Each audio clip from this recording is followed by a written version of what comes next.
Bueno, buenos días a todos. Muchísimas gracias un poco a los disertantes presentes, antes que nada por este espacio para poder brindarnos un poco la opinión y su pensamiento un poco del impacto del tema de coronavirus COVID a todo lo que es la región del Chaco y también seguramente a nivel nacional. Entonces, para ordenarnos un poco en la presentación, me gustaría hacer una introducción básica a los efectos de que todos los participantes puedan entender cómo lo estamos haciendo. La transmisión se da por Zoom y tenemos también un link por YouTube donde pueden entrar a poder observar también el, en vivo y en directo. Eh, Esto va a ser grabado, entonces va a estar también online para los que puedan posteriormente querer visualizarlo. Por otro lado, a los efectos del tiempo y de las cuestiones relacionadas a las preguntas que podrían salir o los comentarios, por favor les pedimos a los participantes que puedan ir dejando sus mensajes en la sección del chat, ya sea el de YouTube o el de Zoom, a los efectos de que podamos tomar nota y vamos a ir pasándole a los panelistas eh, las consultas respectivas. Por tanto, también un poco a los efectos de que entiendan cómo va a ser la estructura, me toca a mí un poco arrancar con esta sección, que es la parte introductoria. Posteriormente, queremos darle participación a la palabra un poco de tanto Celso Muxel, Carlos Parcerio y Antero Cabrera, que representan tanto el sector productivo como académico y que están en contacto con la gente del Chaco en el día a día. Y posteriormente, también vamos a estar hablando con Fabricio Vázquez, que nos va a hacer un poco todo lo que es la dinámica territorial eh, que podría haberse impactado, ya sea positiva o negativamente, por esta circunstancia a nivel global. Y luego de eso vamos a estar compartiendo el piso eh, con Manuel Ferreira, los efectos de que también un poco nos brinde esa opinión de todo el impacto que él ve en la parte económica que podría darse en la región del Chaco. Entonces, eh, arrancando esta presentación, primero que nada, le quería dar la bienvenida y el agradecimiento por seguirnos en representación del proyecto Green Chaco, que es un proyecto liderado por el Ministerio del Ambiente y Desarrollo Sostenible y coordinado por el Programa de Naciones Unidas para el Desarrollo de Paraguay. Eh, Les damos la bienvenida a este webinario que estamos organizando, que es uno de los primeros que el PNUD está organizando, a los especialistas que nos acompañan, a ustedes, que nos estarán también brindando sus opiniones y tratando de entender un poco cuáles son las perspectivas que se esperan del impacto del COVID a nivel regional y del país. Y tratando de comprender también las percepciones que se espera del sector productivo y social. Sabemos que todos estamos pasando por un momento global que amenaza el comportamiento humano tal y cual lo conocemos hoy en día, y es por eso importante escuchar a especialistas en temas económicos, ambientales y sociales para visualizar mejor lo que el futuro nos depara a corto, mediano y largo plazo. Lo más importante de todo es que el futuro no está escrito y lo escribiremos entre todos, y es importantísimo que prestemos atención a qué pasa a nivel nacional y reaccionemos en consecuencia. Por tanto, antes de ceder un poco la palabra a los compañeros del Chaco, eh, me gustaría dar un agradecimiento en especial porque sé que hay muchos productores que están acá escuchando, y a través de ellos también un agradecimiento y reconocimiento a todos ellos, a todos los productores, ya sea agricultores o ganaderos, ya que todos estamos en situación de cuarentena, pero a pesar de eso los productores siguen produciendo y no descansan básicamente ni un solo día. Así que mi reconocimiento personal y gratitud de todos los que formamos parte un poco del proyecto y del MADES y del PNUD, un reconocimiento especial hacia ustedes, ¿verdad? Entonces también aprovecho un poco para reconocer a los productores del Chaco, los que viven en y por el Chaco. Quizás muchos no estamos acostumbrados a estar aislados. Estamos hoy en día sin shopping, sin patio de comidas, sin socializar, sin clubes, pero realmente cada vez que pienso en que nosotros estamos en una cuarentena, encerrados básicamente, teniendo agua, luz, cables, celulares, internet, baño diario, comida, estando en nuestra familia, realmente uno se pone a pensar todo lo que pasaron los menonitas que viven en el Chaco, los soldados que, que pasaron en la guerra del Chaco, los indígenas que viven aislados básicamente en sus propias tierras muchas veces, y realmente no tiene punto de comparación lo que viven los chaqueños con lo que nosotros lastimosamente llamamos cuarentena, que es una cuarentena, digámosle, que podría decirse que tiene miles de complementos. Y por ello es mi reconocimiento especial a los chaqueños, que realmente ellos son los que pasan cuarentena muchas veces en el año, y los que estamos en la ciudad lastimosamente nos olvidamos de ellos. Pero siempre estamos un poco alimentándonos de lo que producen los productores, valga la redundancia. Por último, esperemos también que esta circunstancia mundial nos enseñe a reconocer el papel importantísimo del productor paraguayo, pues nuestros alimentos como la carne, la leche, los cereales, la fruta, la verdura, etcétera, que hoy nos alimentan estando en cuarentena, no se producen en el supermercado, se producen en el campo, y cada plato de comida que tenemos enfrente es producto del trabajo de un productor paraguayo. Así que esperemos que este webinario les ayude a pensar un poco qué nos depara el futuro y cómo lo enfrentaremos básicamente, tanto nosotros que estamos trabajando muchas veces acá más de la capital, y trabajando con los chaqueños en distintas iniciativas, ya sea a nivel de cooperación internacional y de cooperación nacional. Entonces, poder escuchar un poco qué es lo que piensan los que están por el Chaco, y poder compartir con ellos qué es lo que nosotros también podríamos ir ayudando y compartiendo desde nuestros lugares de trabajo. Entonces, eso es una parte introductoria que realmente lo tomo unos minutos a los efectos del reconocimiento especial un poco a los que nos están siguiendo del sector productivo. Entonces, inicialmente, como le dije, les quiero ceder la palabra en el siguiente orden a Carlos Parceriu, a Celso y a Antero Cabrera, a los efectos de que ellos nos puedan estar comentando un poco cómo les impacta, ya sea desde el punto de vista económico, desde el punto de vista productivo, desde el punto de vista de infraestructura, desde el punto de vista de todo lo que esta socialización, y principalmente también cuáles son las diferencias de lo que nosotros llamamos una cuarentena acá a cómo están acostumbrados a vivir en el Chaco. Así que te cedo la palabra inicialmente, Carlos, después pasamos a Celso y luego a Antero. Bueno, gracias Jorge, un saludo a todos los que nos están escuchando y viendo. Bueno, la situación de la pandemia realmente nos ha obligado a replantearnos muchas cosas. En primer lugar, a replantear las comunicaciones, porque gran parte de la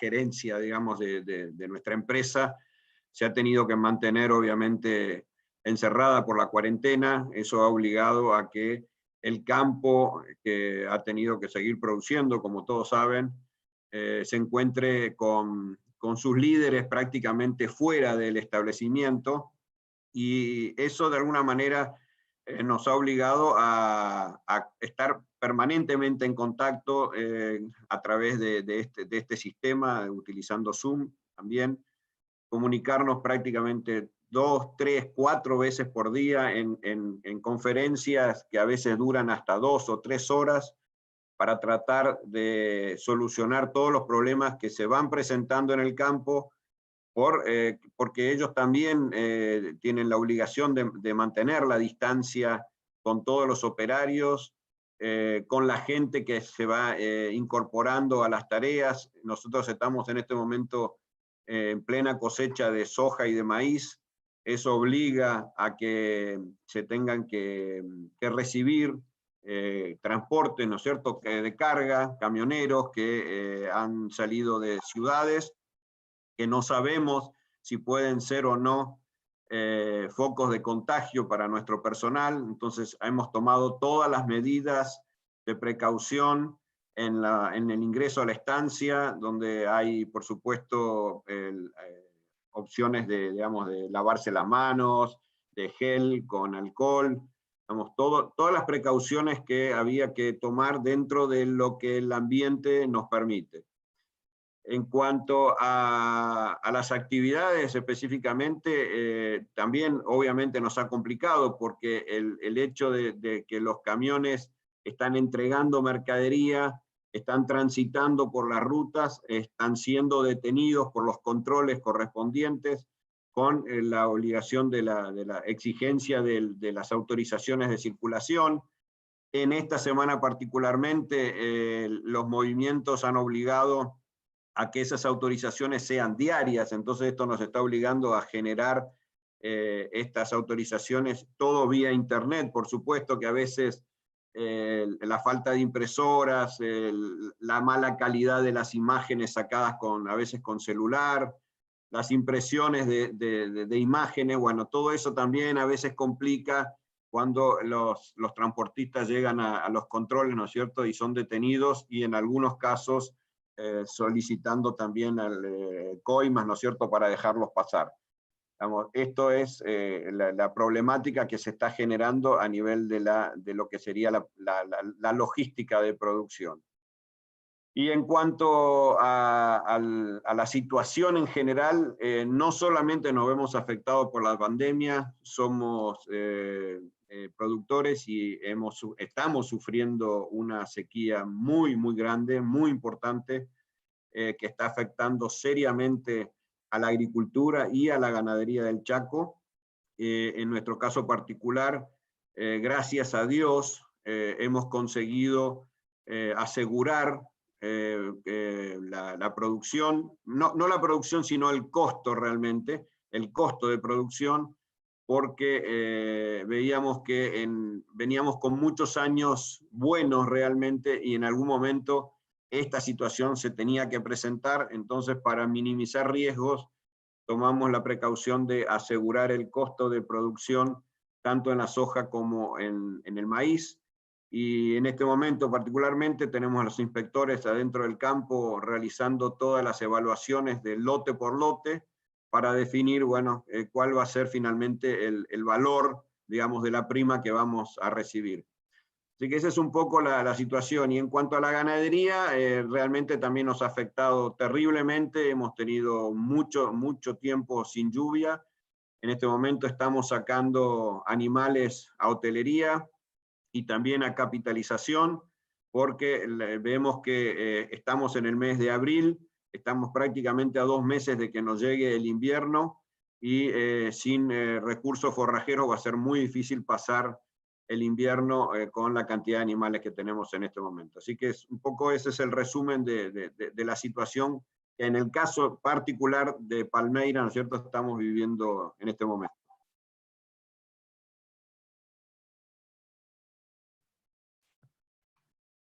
Gracias, Carlos. De nada. Gracias, Carlos.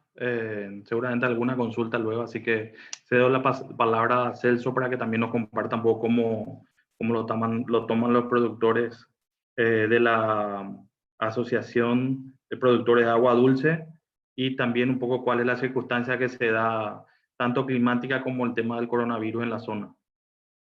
Perdón, Jorge, un minutito nada más para recordarle a nuestra audiencia que nuestro primer comentarista, Carlos Pastoriu, está encima de las colonias menonitas, por llamarlo de alguna forma, para ubicarle un poco a toda la gente que nos sigue, y nos estaba contando esas realidades de la agricultura y la ganadería. En cambio, ahora nos va a hablar Celso Muxfeld de la zona de Agua Dulce, tengo entendido. Entonces, para que nuestra audiencia también se ubique geográficamente hacia en qué zonas estamos analizando, y ver después si hay diferentes impactos en función a las diferentes regiones del Chaco. Adelante.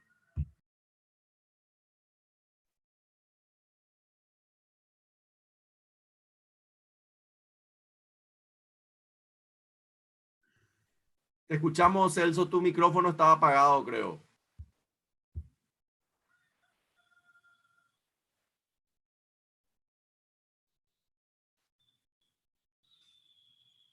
Hola, ¿ahí me escuchan? Ahora sí. Soy Celso Muxfeld, ingeniero agrónomo, actualmente presidente de la Asociación de Agua Dulce, también presidente de la ganadera Carandaití. Estamos a 300 kilómetros al norte de Filadelfia, en línea recta por el camino de Montanía, Teniente Martínez, Madrejón, Agua Dulce. Aproximadamente somos 70 asociados en una zona de 150 productores actualmente, donde tenemos aproximadamente 1.500 puestos fijos de trabajo y 1.500 puestos de contratista, ¿verdad? Que son servicios temporales, donde realmente estamos cuidando los puestos fijos, que estamos pidiendo a los asociados que mantengan el trabajo de esos 1.500, pero realmente están comprometidos los contratistas de los trabajos de alambrado, limpieza, todos los trabajos contratados están todo parados por la incertidumbre que vivimos ahora económica, el precio de la carne. Y además, como dijo Carlos, tenemos una sequía, ya un verano que vino muy malo, lluvias muy por sectores, no hubo una lluvia estable como suele tener históricamente en 15 años. No tenemos tan mala lluvia en el verano, ¿verdad? Eso repercute en la parte agrícola, que todavía es muy poca, representa un 5% de nuestra región, pero repercute. Repercute en nuevas inversiones, repercute en ese desarrollo que venía dándose de forma muy dinámica. No sabemos todavía el impacto vamos a analizarlo en pocos meses, cómo va a afectar en la parte agrícola de nuestra región. En la parte ganadera, la sequía nos apremia y Manuel Ferreira nos llamó a no vender, ¿verdad? Eso es lo que todos tratamos de vender bien nuestros animales, aguantar, pero no todos tienen una posición de aguantar porque estamos en una sequía. Se ve obligado el productor a vender al precio que está actualmente. Y realmente nos sentimos desprotegidos porque las industrias parecen que se ponen de acuerdo y todo repentinamente baja 15, 20, hasta 30% comparando un año atrás los precios de los animales vacunos. Y esa misma baja no se ve reflejada en los precios internacionales y menos aún en el mercado interno, ¿verdad? Que se mantuvo estable, hasta hubo subas en el mercado interno del precio de la carne, ¿verdad? Y en el precio internacional hubo una pequeña baja de entre 5 a 10%, y eso se ve reflejado al productor al doble. Entonces hay alguien en el sistema que se está aprovechando de la situación, ¿verdad? Alguno dice que no es aprovechar, que tienen que ajustarse también, se comprende, pero los números dicen otra cosa. Los números al productor le está golpeando fuertemente y nuestros créditos, la parte financiera, realmente no están de acuerdo a lo que tiene que ser la ganadería. Son créditos muy altos a plazos muy cortos. La ganadería, todos ustedes saben, para producir un novillo uno tiene que tener la vaquilla, esperar 9 a 10 meses para que nazca el ternero y eso luego 2 años más para que el novillo esté listo para ir al frigorífico y luego a la mesa al consumidor final. Son 3 años en un ganadero eficiente, ¿verdad? Y nuestros créditos son de 3, 5, 7 años. Son créditos muy cortos que no está de acorde a la dinámica ganadera. Realmente vemos créditos internacionales que vienen al país, vemos los anuncios de créditos blandos, pero al productor no vemos. Hay una queja generalizada Nuestros créditos están entre el 9 al 13% a 5, máximo 7 años. Y realmente nos acogota, y yo creo que en este momento de crisis el gobierno tiene que interferir y ayudarnos en todo punto de vista a través de la banca financiera, flexibilizar y realmente sacar el esperado crédito a largo plazo con 1 o 2 años de gracia para que esto se vuelva sostenible, porque si no, si vamos a apretar al productor, al agricultor en este momento con más impuestos, lo único que se va a conseguir es que se cierren las ganaderas. O sea, una ganadera es una industria, una fuente de trabajo segura para muchos trabajadores, muchas familias. La cadena ganadera son 150.000 productores en el país aproximadamente.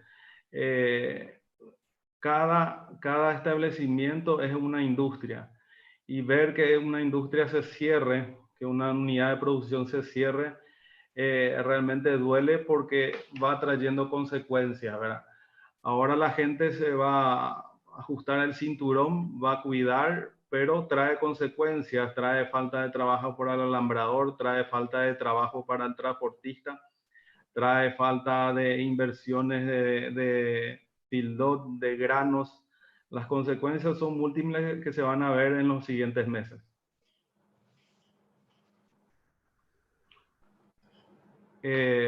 Jorge, no sé si después vamos a seguir hablando.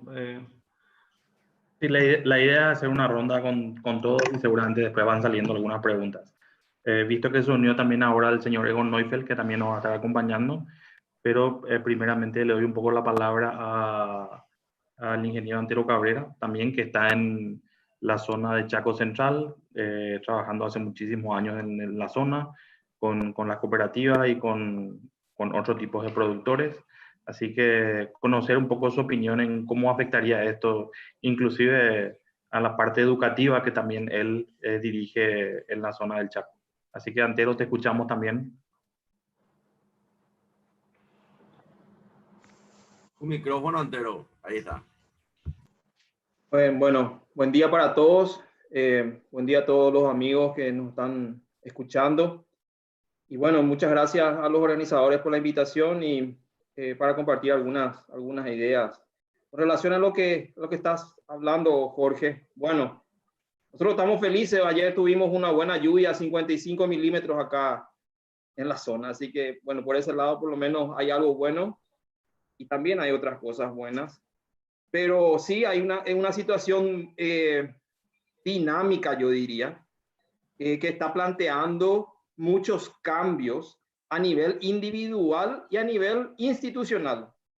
Nosotros estamos desde la Universidad Nacional de Asunción, en la Facultad de Ciencias Agrarias, desde el 2007 en el Chaco Central. Y este año deberíamos estar inaugurando, o de hecho lo hicimos, inauguramos, pero ya no pisamos más nuestra nueva sede en Neuland, que ahora está cerrada. Entonces, todo esto involucra cambios importantes, vamos a decir, en la actividad cotidiana de las personas, que plantean desafíos importantes, ¿verdad? Para nosotros institucionalmente, la indicación es directamente ir a lo virtual, es decir, el rol que va a cumplir el sistema de comunicación a través de internet, a través de la telefonía misma, ¿verdad? Va a ser gigantesco. Esto sin decir que en realidad el campo no para. Hay movimiento productivo, hay actividades que no pueden descansar, porque nuestra producción no es, nuestro sistema no es especular, nosotros producimos alimentos, ¿verdad? Es decir, estamos en eso, la gente está en eso, y la vaca no puede esperar para que se lo ordeñe. Eso, por un lado, es una cuestión, pero por otro lado, una fortaleza importante. Nuestra generación de riqueza es real, no es especulativa. Entonces, desde esa perspectiva tenemos una ventaja importante.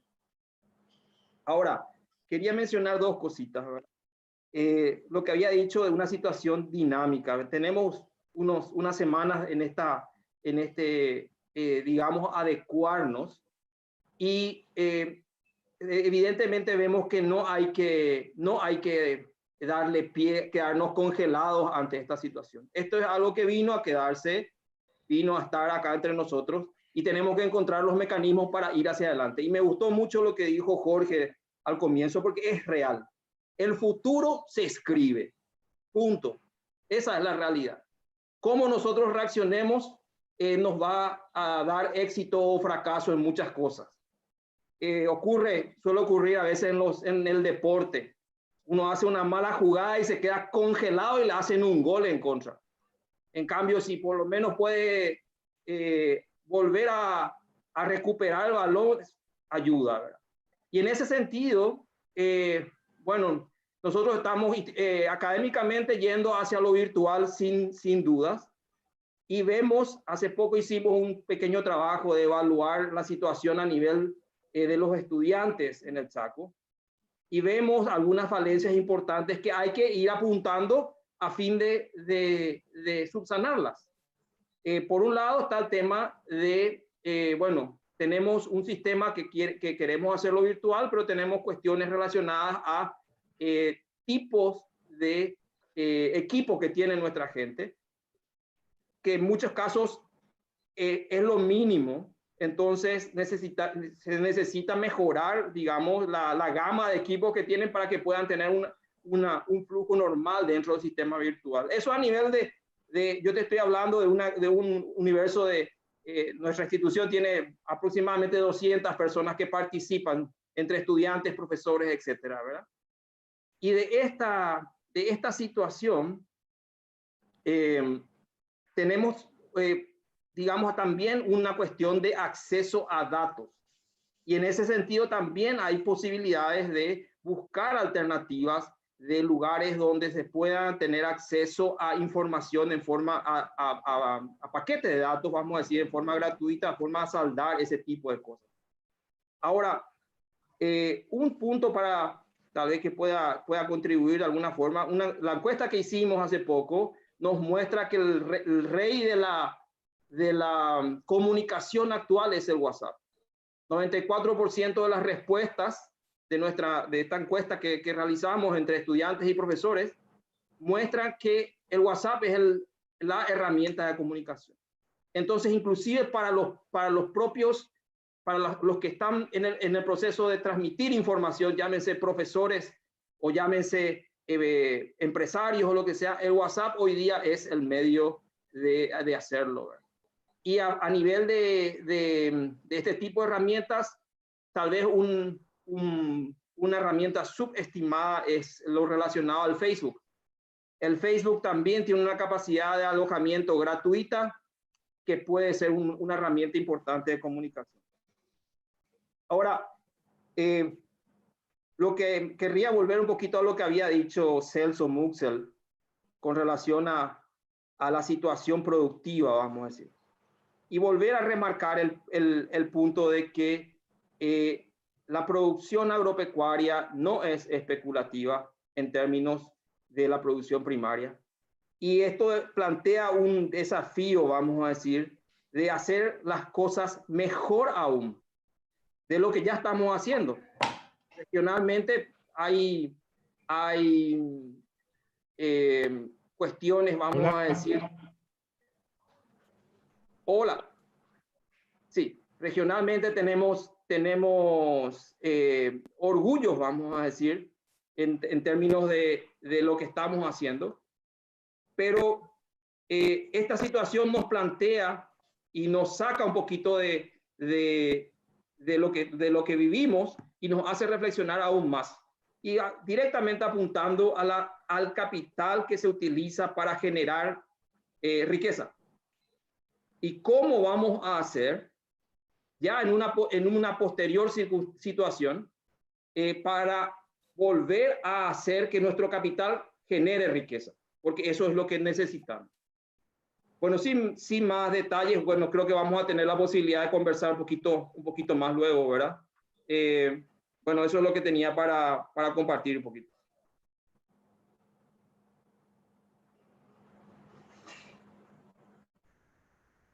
Te agradezco, Antero. Vimos también que está sumándose el señor Manuel Ferreira.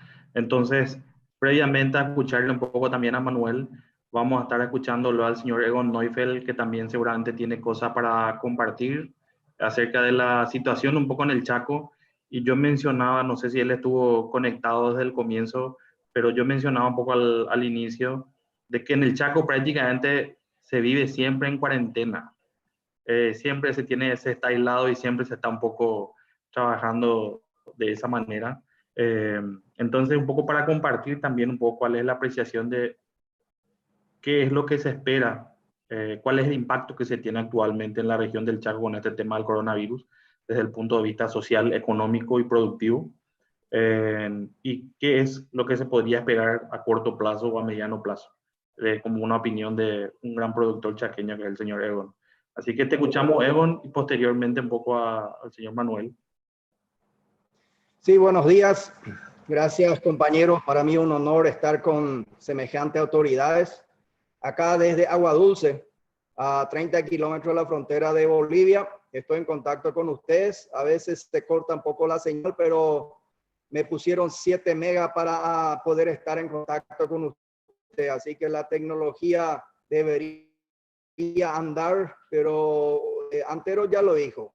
El Chaco no está preparado para un sistema, digamos, de interconexión o de medidas como para hacer compartir informaciones y todo eso, ¿verdad? La parte de comunicación falta ampliar y reforzar mucho más, ese es un tema. Y como dijiste, el Chaco vive en cuarentena y bueno, es una realidad también. Depende de qué condición climática estemos.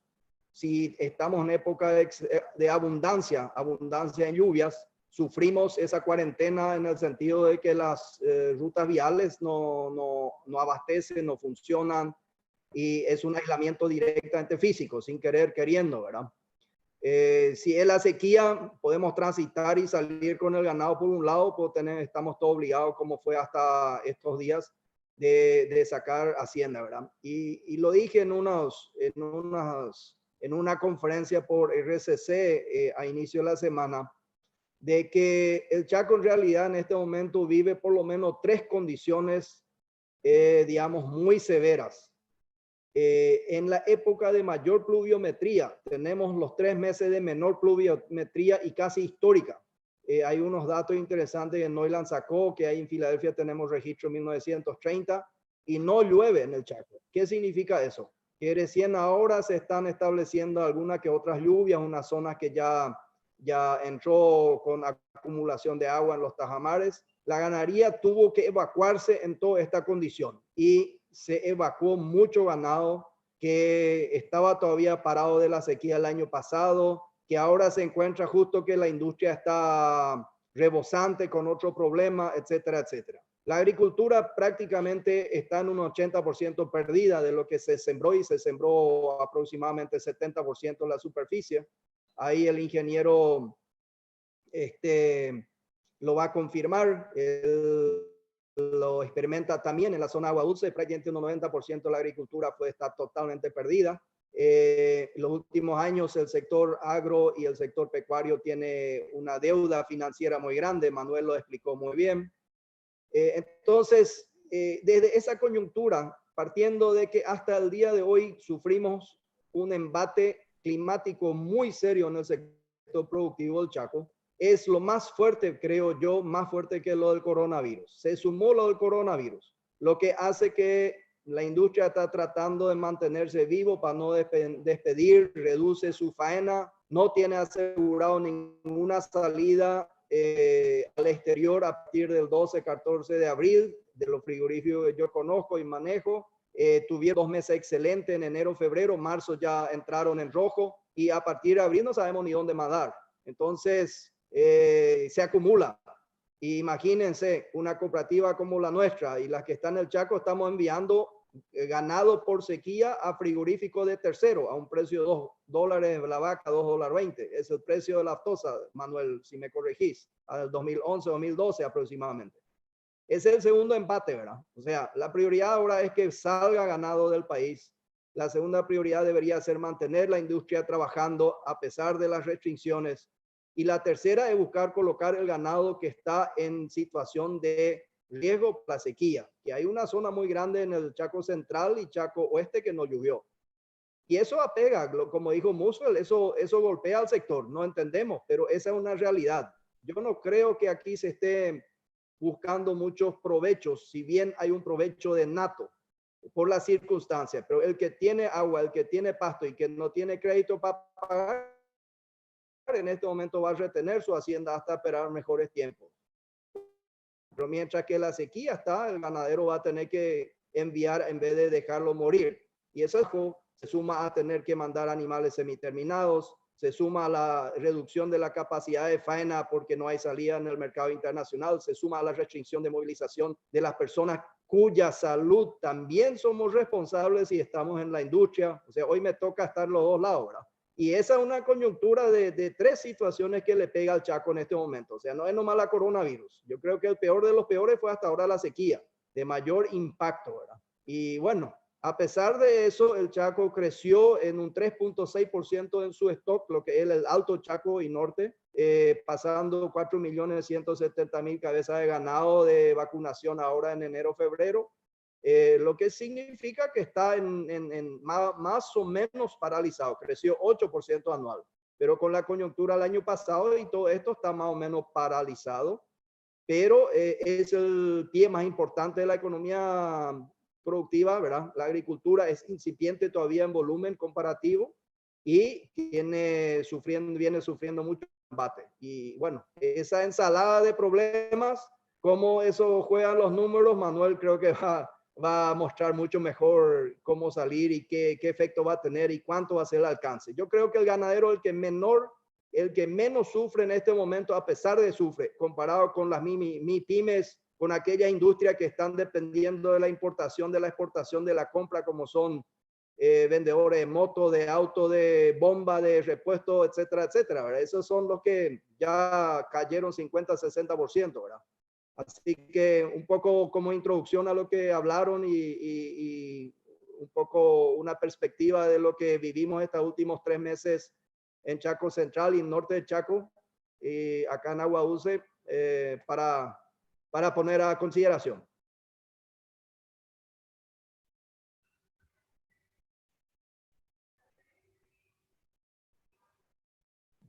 Gracias, Ego. Muchísimas gracias.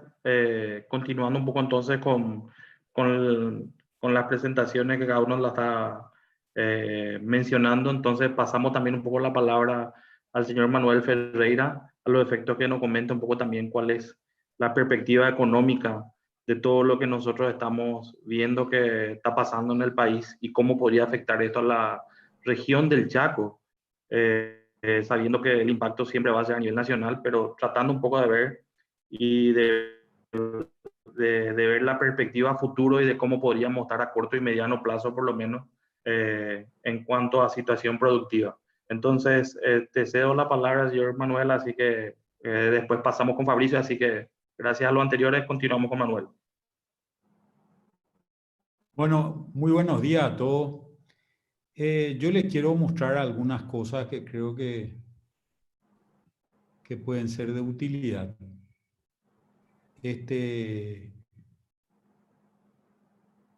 Quiero comenzar con una explicación de qué es lo que tenemos nosotros en términos de este impacto económico, ¿verdad? Acá lo que tenemos son empresas que fueron afectadas fundamentalmente en 2 frentes, ¿verdad? Esto, cuando se desata el problema, el primer problema a nivel internacional es un problema de oferta. Es decir, como la única forma que se conoce de combatir este virus es el aislamiento social, ese aislamiento social que arranca en China, genera en China mismo, genera un problema de que las fábricas dejan de funcionar. Esas fábricas que dejan de funcionar nos empieza a impactar a nosotros. Nosotros movemos más o menos unos 4.000 millones de dólares por año con China. Y este impacto es un impacto bastante significativo, ¿verdad? Entonces, empezamos a ver que, por ejemplo, se empiezan a retrasar gran parte de los pedidos que tenemos desde China. Pero por otro lado también, en cierta medida no necesitábamos tanto. ¿Por qué? Porque el año 2019 en muchos aspectos fue un mal año, y al ser un mal año hay mucha empresa que se quedó estoqueada de productos, y al quedarse estoqueada de productos en realidad estaba vendiendo lo que tenía que le había sobrado del año anterior, ¿verdad? Esta fue una situación importante. Cuando nos toca el virus a nosotros, que nos toca mucho más rápido de lo que hubiese esperado cualquiera, ¿verdad? Yo como anécdota les cuento, yo cuando dije en algún momento allá por junio va a llegar este virus, tengo que aprender a lavarme bien las manos. Dije eso y al otro día se declara la aparición del virus en Paraguay, ¿verdad? En realidad no tuvimos tiempo casi de hacer nada. Comienzan las políticas de aislamiento social, comienzan con la suspensión de clases por parte de los chicos. Básicamente era un problema que afectaba a mucha gente a nivel sobre todo de gente más débil, que es mayor, pero los niños eran la forma en que contagiaban. Entonces comienza el aislamiento por colegio, una cuestión que fue bastante positiva, pero por otro lado, después se empieza a extender esto a las empresas, ¿verdad? Esto afecta sobre todo a aquellos productos que necesitan compradores en vivo. Comercios, restaurantes, son los más afectados, pero después empieza también a juntarse por el lado de donde hay gente que se junta para trabajar. Industrias, también hay comercios acá, construcciones fundamentalmente. Todos estos sectores son los sectores que se ven más afectados con esta situación. Entonces, ¿qué es lo que se está buscando con este famoso tema de aplanar la curva, ¿verdad? Básicamente, si esta línea que vemos acá es el sistema de salud del que estamos hablando, entonces, este sistema de salud va a colapsar si es que el virus crece muy rápidamente. Entonces, con medidas de salud pública podemos aplanar la curva y podemos aguantar. Y esta es una cuestión real. Hay cosas que están ocurriendo en el mercado de productos médicos a nivel mundial. Hoy Europa está cerrada, Alemania, Italia, Francia, España, el Reino Unido, tienen prohibiciones de exportación de insumos médicos y de medicamentos en general. Brasil y Argentina están en una situación similar. Estados Unidos está medianamente abierto, y lo que hoy ya está abierto es China, Corea, Japón, la India, etcétera, ¿verdad? Entonces, ¿qué es lo que ocurre a nivel de economía? Todos estos temas de aplanar la curva y compañía son temas que empiezan a afectar a la economía de manera muy significativa. Si nosotros no tuviésemos ninguna política de salud pública, como lo trataron de hacer el Reino Unido, trató de hacer Estados Unidos, está tratando todavía de hacer Brasil, vamos a tener un pico de la epidemia, pero las políticas sin contención van a tener menos impacto. Y esto particularmente verdad en Paraguay, porque gran parte de la población es joven. Cuando nosotros empezamos a tener políticas de contención, el problema es que vamos a tener mucha recesión en general. ¿Qué es lo que se está buscando hacer en la mayoría de los países? Tener una curva que se aplane, pero tener también una recesión menor, porque hay una política fiscal o una política monetaria que se está implementando. Entonces tendríamos en la parte de arriba de este gráfico la curva azul, y en la parte de abajo de este gráfico la curva roja. Esta es básicamente la idea. Como decía Egon anteriormente, acá hay ganadores y perdedores. ¿Quiénes son los ganadores? Hoy los ganadores son los que pueden convertirse a e-commerce, ¿verdad?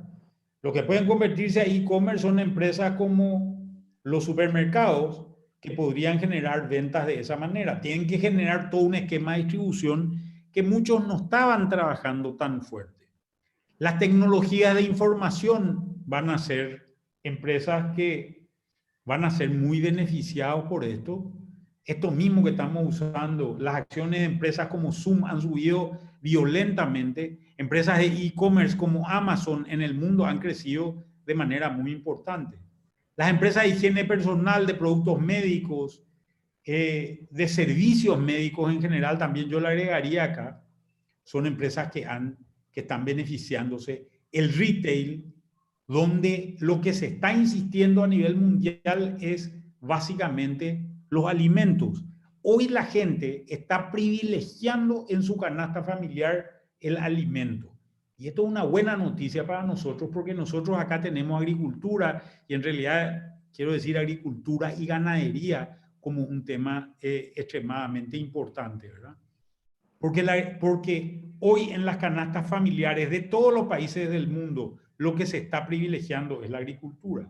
Si bien también, perdón, la alimentación, si bien también toda una alimentación que existía de nivel un poco más suntuario, que es lo que se daba, por ejemplo, de la gente irse a cenar en un lugar, esto está todo cortado, sobre todo siendo hoy que el epicentro de esto está siendo Europa y Estados Unidos, eso está prácticamente congelado. Y esto genera un impacto sobre la demanda de carne y la demanda de productos agrícolas. Fíjense que hoy, al tener cerrado Europa, los restaurantes no necesitan la cuota Hilton. Entonces están empezando a cancelar cuotas Hilton en ciertos lugares. Están cancelando cuotas Hilton fundamentalmente ya lo hicieron en Argentina, con lo cual lo que estamos teniendo es un volumen de carne que está empezando a competir por ciertos mercados. ¿Cuáles son esos mercados? El mercado chileno, por ejemplo, es un mercado que a nosotros como Paraguay teníamos un nivel muy elevado de ingreso ahí y posiblemente hoy ese mercado es un mercado que está siendo sustituido o que están siendo proveído también por otros países de la región. Sobre todo Argentina está empezando a entrar al mercado chileno. A nivel más grande, estamos teniendo, por ejemplo, que Estados Unidos, que es un gran productor de carne y cuyos mercados principales de venta son los países del Lejano Oriente, ellos lo que hacen es venden mucho, pero también compran mucho. Compran sobre todo productos tipo manufactura, para hamburguesas, etcétera, etcétera. Hoy están empezando a recuperar sus mercados del Lejano Oriente, que ya han pasado por lo menos la primera ola de impacto, y al empezar a recuperar esos mercados, están pudiendo volver a comprar productos. Van a empezar seguramente a recuperarse, pero gran parte hoy de las medidas de restricción social se están dando en los países productores, por ejemplo, del Mercosur. Entonces, ciertos países como Uruguay, que es un gran proveedor para el mercado americano, está empezando a ver los primeros signos de recuperación de ese mercado. El otro gran mercado a nivel mundial es China, ¿verdad? China, como ustedes saben, había tenido un gran impacto de lo que fue el brote de fiebre porcina africana que ya comenzó en el año 2018. Y eso hizo que haya una caída muy importante de la capacidad de oferta de carne de cerdo, sobre todo, que empezó a ser sustituida esta carne de cerdo por carne bovina. Se volvió un gran demandante de carne bovina. Vino el cierre que se da por el coronavirus y ha caído muchísimo la demanda de China, que está empezando a levantarse. China es hoy la estrella del mercado de los mercados de carne bovina y está empezando también a recuperar su demanda de soja. con lo cual empezamos a ver rebotes también en el precio de la soja a nivel internacional. En Paraguay, sobre todo lo que ocurre en la región oriental es bastante peculiar. Hay más o menos, nosotros estimamos un 70% de granos no cerrados. Entonces, tenemos una situación de precios bajos de carne, de precios bajos de granos, que es coyuntural. Hoy esta demanda de China es una demanda que no se va a canalizar a través de Paraguay, porque Paraguay no tiene abiertos los mercados, con lo cual posiblemente, y esto ya se está gestionando desde el gobierno, posiblemente tengamos muchos envíos de ganado en pie al Brasil, que va a recuperar posiblemente su precio más rápido que los mercados locales, ¿verdad? En algún momento dado esto va a equilibrar las balanzas y seguramente vamos a tener que precios que llegaron a 2.20 para un novillo o un toro súper empiecen a subir a valores más parecidos a los de Brasil, que hoy están 2.60 o 2.65 en la frontera con Paraguay, ¿verdad? Y esto posiblemente va a ocurrir. Lo mismo vamos a ver una soja posiblemente de 3.30, 3.40 o 3.50 al mercado de Chicago, que reduciría en precios de alrededor de 2.90 o 300 en el mercado local, ¿verdad? Y estas también son buenas noticias. Pero por otro lado, tenemos perdedores importantes en esto. Por un lado están los servicios financieros, por ejemplo, de tarjetas de crédito, el sector de construcción, la falta de movilidad afecta al sector de combustibles y al sector de ventas, por ejemplo, de automóviles, sobre todo. Todo lo que es turismo, recreación y el sector de aviación está muy impactado, y ciertas manufacturas y los sectores educativos están realmente muy impactados con esta situación, ¿verdad? La pregunta es si se están cumpliendo o no estos temas de movilidad. Y lo que hemos visto, y estos son datos del reporte de Google sobre Paraguay, vamos a ver cómo impacta en la siguiente semana, esta semana de Semana Santa. Estos son reportes hasta el 29 de marzo, que es lo que se tiene hasta ahora.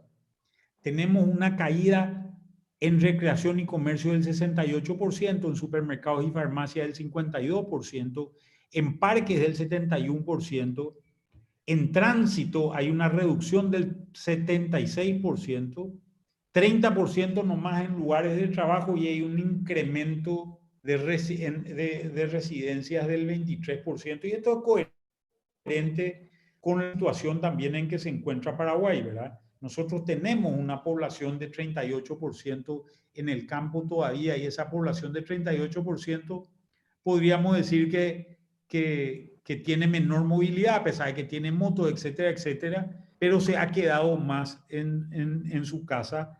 Y esto estamos hablando más o menos de una reducción de movilidad del orden del 70% que se está monitoreando. Para que ustedes tengan un comparativo, países extremadamente cerrados hasta hoy, como son el caso de Italia o el caso de España, están con reducciones del 85%. Si nosotros esto comparamos con la situación de América Latina en general, estamos en la media, y si sacamos los extremos, los que están más cerrados en general y los que están menos cerrados también, creo que la situación de Paraguay es una situación bastante en relación, bastante en situación de promedio en general.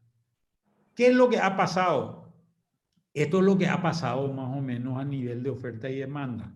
Tenemos una oferta agregada inicial que se retrajo y hizo que los precios en general suban, los precios al consumidor en general han subido, y después se genera una retracción también de la demanda que está empezando a hacer bajar los precios, ¿verdad? Y tenemos un punto de equilibrio a precios mayores que los anteriores, pero con una caída muy importante en la cantidad transada en general, que es lo que está pasando. Y esto lo que te está indicando es una recesión para el año 2020, seguramente con un nivel de precios un poco más elevado. ¿Qué es lo que le pasa entonces a las empresas? Las empresas A nivel ganadero, sobre todo en el Chaco, están perdiendo ingresos de manera muy acelerada, sobre todo las estancias en general. También hay una situación similar a nivel de algunas industrias que se están dando, industrias sobre todo productoras de alimentos en general. ¿Qué es lo que buscan estas empresas para no fundirse, para no... Están buscando básicamente bajar sus costos. ¿Cuáles serían, en un estado normal, sin ninguna política de gobierno, qué es lo que tratarían de hacer? De reducir el salario. Reducir salarios básicamente cortando empleos. Entonces, ¿cuál es la posición del gobierno y cuál debería ser, de hecho, la posición del gobierno? Es defender empleos. Lo que se ha hecho hasta ahora es cortar costos que el Estado le genera a los particulares, ¿verdad? Esta es una situación bastante peculiar en general. Y estamos hablando de costos generados por el Estado. ¿Cuáles son esos costos? Impuestos, seguridad social, servicios públicos. Y por otro lado, influir en el costo del financiamiento. Y acá hay un tema que creo que es importante de tenerlo en cuenta, porque creo que es una situación importante, ¿verdad?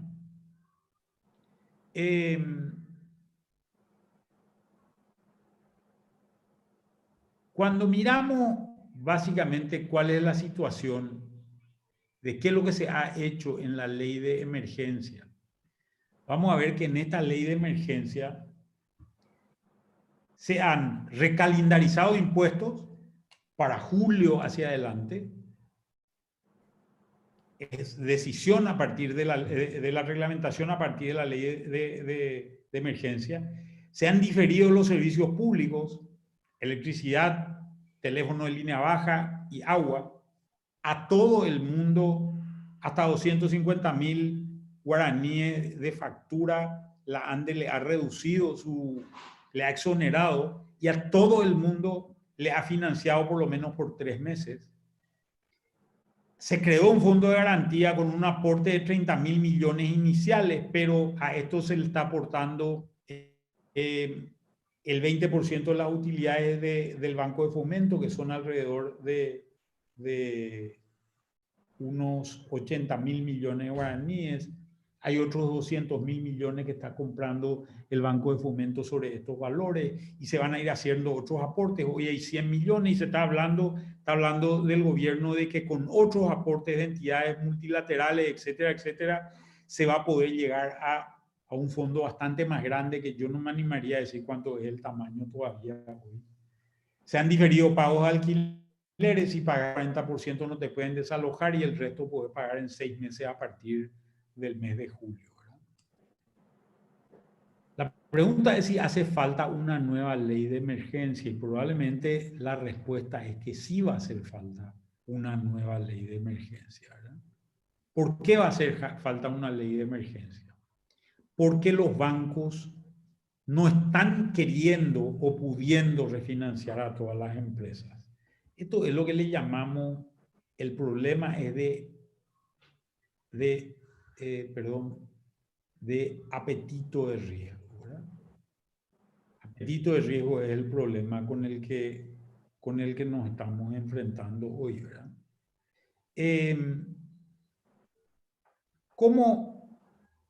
¿Dónde se nota este tema de apetito de riesgo? Los bancos están líquidos, tienen dinero para prestar, sin embargo están pidiendo tasas más altas de lo que pedían anteriormente.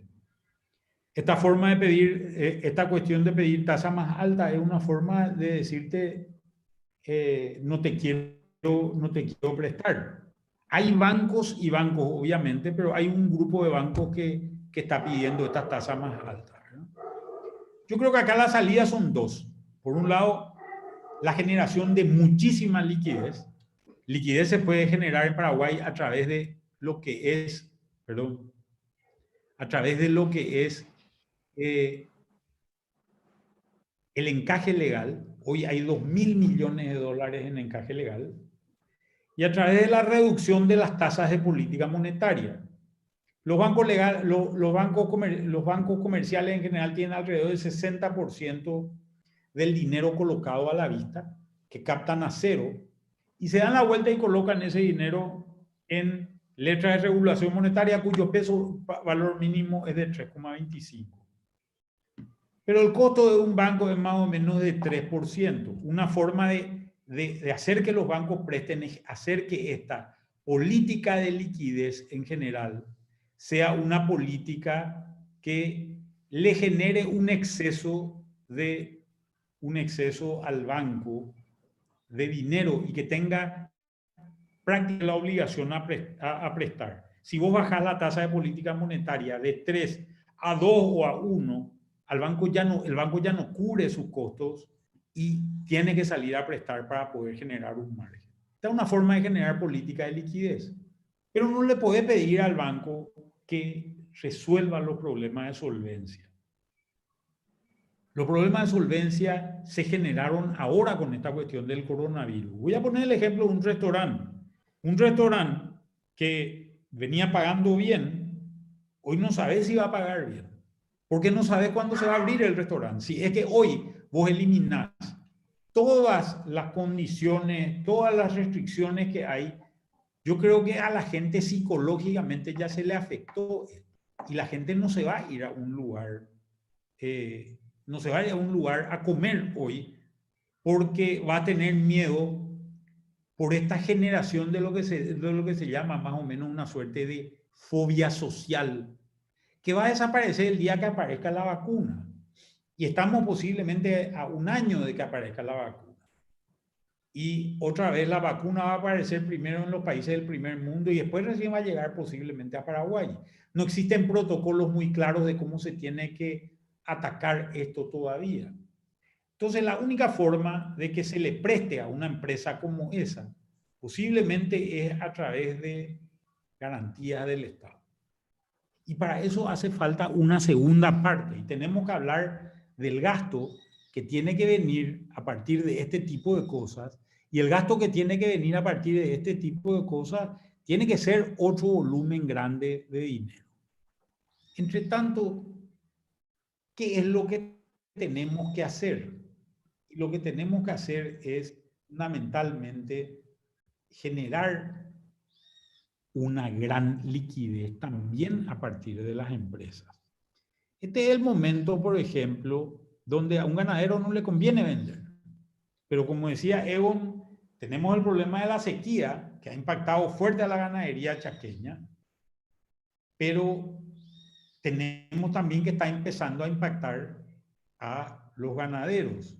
En la medida de lo posible, el que tenga agua tiene que tratar, y el que tenga pasto tiene que tratar de alivianar la carga, pero hacerlo lo más tarde posible, porque cuanto más tardemos, vamos a tener más posibilidades de que se recupere estos valores, ¿verdad?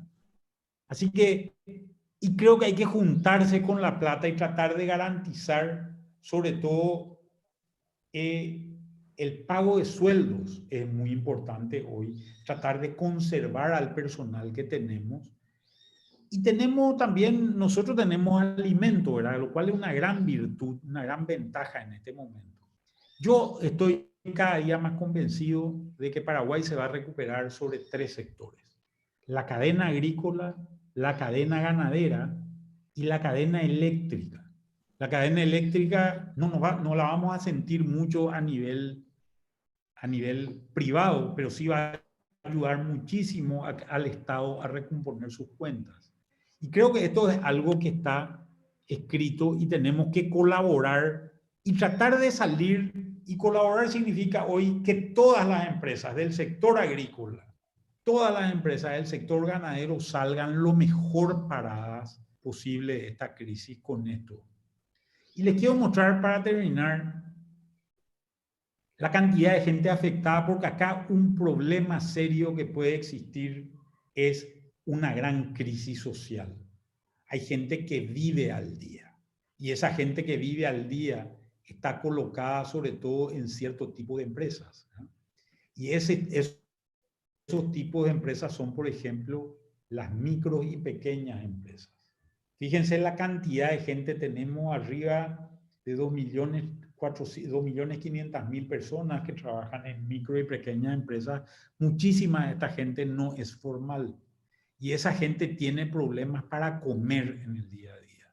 Lo mismo ocurre, por ejemplo, con el caso de los trabajadores domésticos, que como ustedes ven ahí, es gente que hoy son alrededor de 265.000, ¿verdad? Entonces tenemos mucha gente vinculada a esta cadena y tenemos que ayudar a esa gente para evitar una explosión social que puede ser un problema serio, y lo hemos visto en otros países, lo hemos visto en países como El Salvador, lo hemos visto en países como Ecuador, donde estas situaciones son peligrosas, y posiblemente vamos a seguir viendo, vamos a ver este tipo de problemas en otros países como Argentina. Creo que en la medida que podamos evitar esto, nosotros que somos en el sector ganadero, en el sector agrícola, los que tenemos alimento, garantizar de que ese alimento llegue a un grupo muy grande de gente. Hasta ahí va lo mío. Muchas gracias.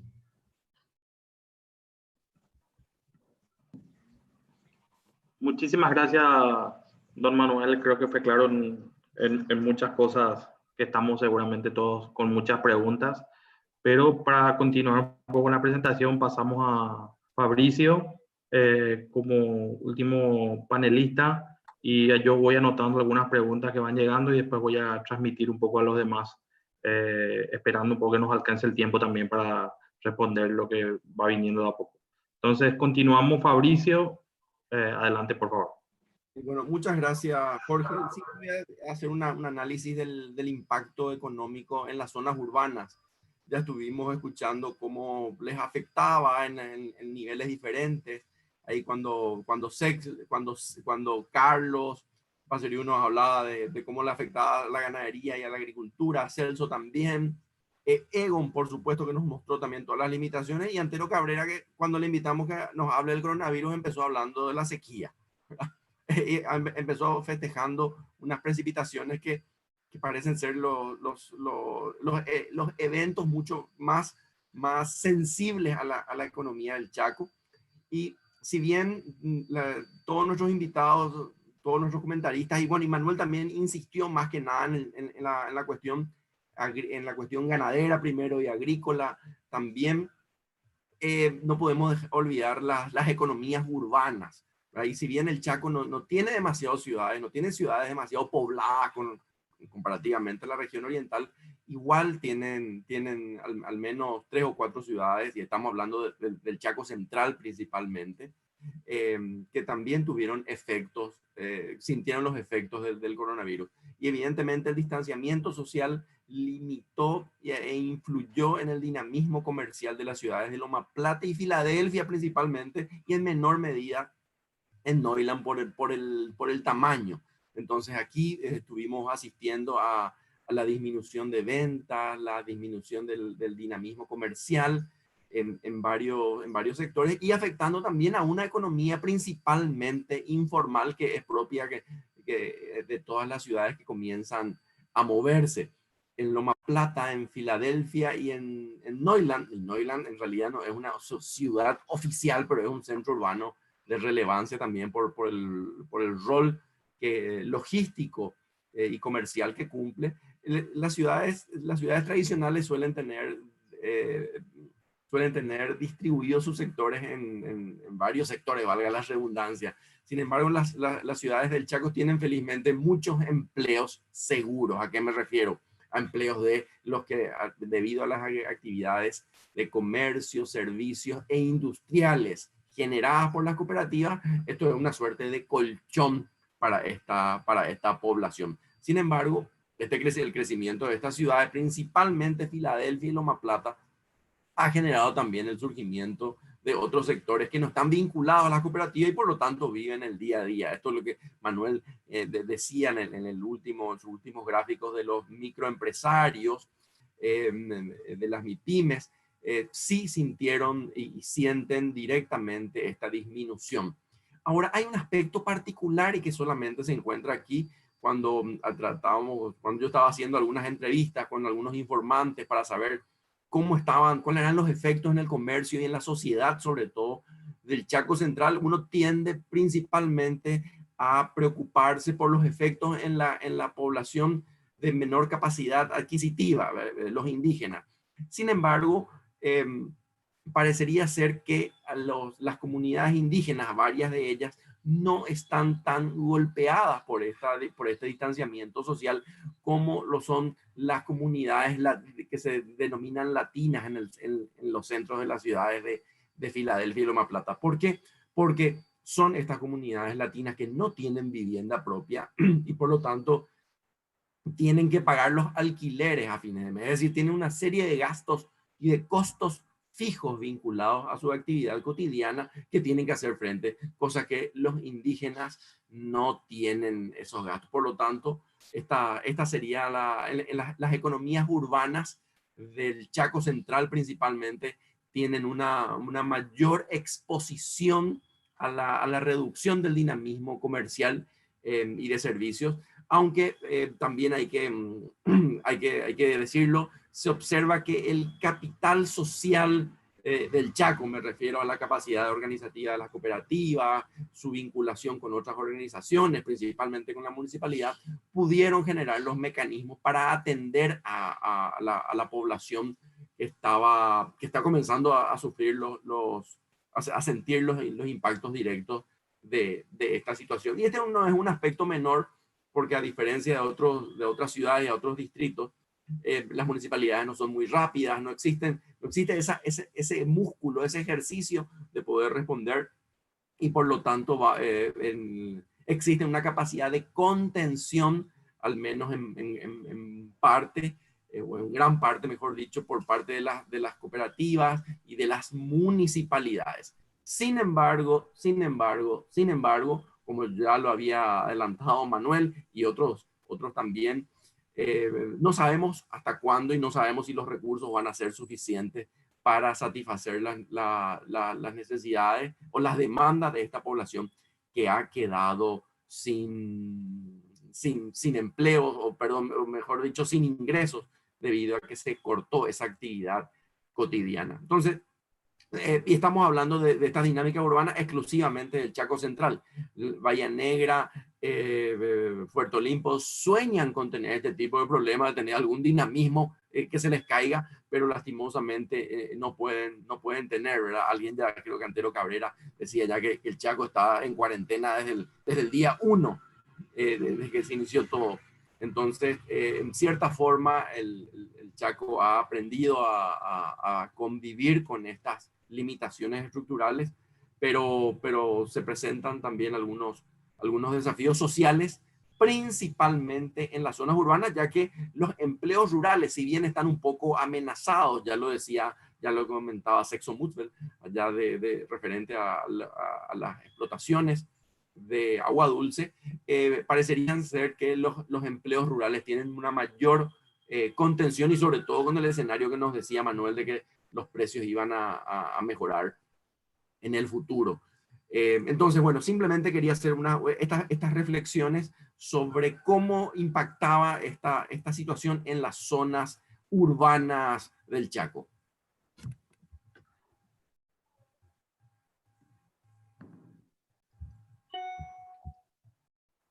Contigo, Jorge. Sí, gracias, Fabricio. Estaba tomando nota de algunas preguntas que lo que estoy viendo es que algunos preguntan sobre el tema de impuestos, el impacto ambiental que se podría tener acerca del todo lo que es el COVID-19. Hay algunos comentarios donde dice que sería interesante tener algunas llamadas posteriores donde se podrían conversar con analistas internacionales, a lo mejor otros colegas que están también un poco viendo cuál es la situación seguramente de mercado a nivel internacional. Y una pregunta específica que lo tengo acá anotado, que era más que nada por el tema del apetito de riesgo que básicamente es una pregunta de cómo se vería afectado la disminución del riesgo con una hipoteca comparando el escenario pre-pandemia versus post-pandemia. ¿En qué mes los bancos deberían otorgar los créditos nuevos al sector ganadero? Esa es una de las preguntas que está también ahí entre el listado de lo que fueron enviando los participantes. Entonces también yo quería dejar un poco una pregunta también, digámosle, es para los distintos panelistas, es todos los procesos de planificación territorial, quizás sea más para Fabricio inclusive, estos procesos de planificación territorial que se están preparando para la zona del Chaco, ¿cómo podrían verse influidos con respecto a un poco a la situación actual, ya que desde nuestro punto, por lo menos que estamos gestionando proyectos de cooperación internacional, sabemos un poco el impacto que tiene en cuanto a todo lo que es tiempo de ejecución de actividades, poder llegar al Chaco, limitaciones en cuanto a movilidad que tenemos. Entonces, básicamente estamos hablando quizás de un nuevo contexto de la dinámica de trabajo de la cooperación para poder llegar al Chaco. Y en base a eso un poco sabemos que hay distintas planes de ordenamiento o nuevas planificaciones territoriales que se están queriendo dar. ¿Cuál podría ser el impacto, Fabricio, con respecto a eso también en cuanto a esos procesos? Sí, recordemos que la cooperación internacional está avanzando bastante con estos planes de ordenamiento territorial, planificación, pero bueno, conviene entender también que el alma de estas planificaciones son las actividades económicas, o una de las patas más importantes al menos, porque la economía es el motor que genera e impulsa el dinamismo que arrastra a otros sectores. Por lo tanto, habrá que seguirle bastante bien y conocer cómo están todos los elementos de la economía. Y no me refiero solamente a la agricultura, a la ganadería, obviamente, sino también al sector de comercio y servicio que estaba hablando antes. Entonces, en este recambio de reglas, que todavía no sabemos si vamos a tener reglas totalmente nuevas o pequeñas adaptaciones, y esto hay que ser bastante consciente también de que no es una crisis total o es una situación que puede tener efectos o eventos inclusive hasta positivos en algunos sectores.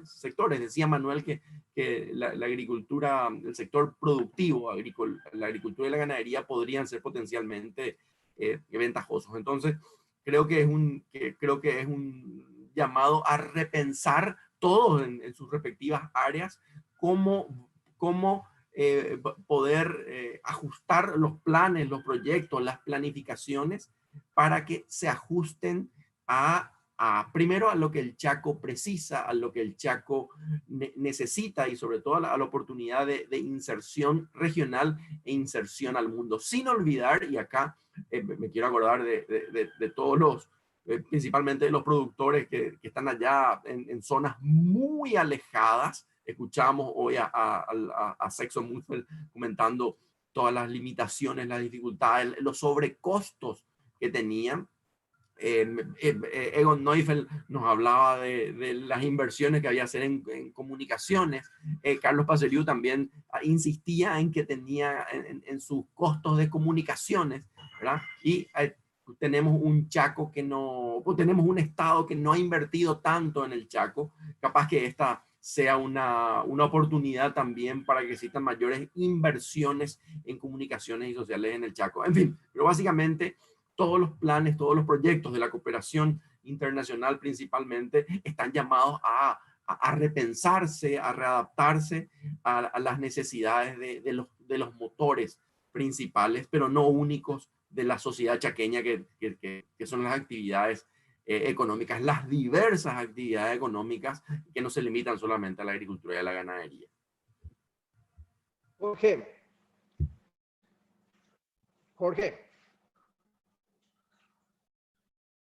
Adelante, por favor. Bueno, un poco agregando a esto y la primera pregunta que lanzaste de la gente.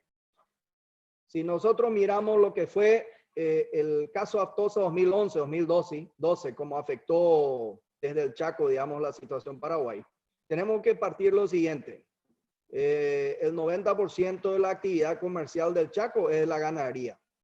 Y cuando en aquella situación tuvimos asuntos delicados, el pie principal del Chaco quedó amputado. Eso lo sintió el panchero en Asunción, la empanada, el peluquero en Filadelfia, en todos lados. La construcción fue el mismo efecto, sin el encierre nomás, encierre humano, ¿verdad? Fue el mismo efecto lo que fue hoy y costó un año salir de eso. Dentro del sector ganadero, los precios fueron los mismos, recado, reducción de faena, etcétera, etcétera. No hay mal que por bien no venga, se dice, ¿verdad? Eso ha ayudado a que Paraguay estoqueó ganado, por un lado. Pero por otro lado, si nosotros miramos al Chaco, por su inmensa superficie, el que hoy en día, ante la situación sanitaria, está más seguro es el empleado rural de las estancias en el Chaco, porque no está aglomerado, está aislado. Las comunidades indígenas, muchas están aisladas en forma natural, económicamente no le va a impactar mucho.